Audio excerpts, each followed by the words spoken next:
On silence mode, but beast near me. Will it cause violence, but still peace near me. You don't have to hurt me before you win. You don't have to kill somebody before you sin. Oh, Charlie Browse, there they lose sobo. Oh, they go far without God. So much road to lure, so cooking sherua. Even to buy for you, labo for the spoon, early juju. They mad at the body, that I ladi ladi. That I 1990, all look bitty patty patty.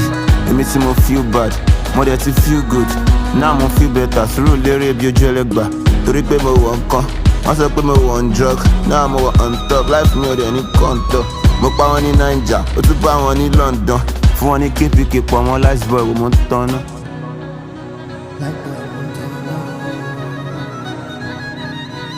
Mọ́mí mi àti dádì mi, ọkàn lọ question mi.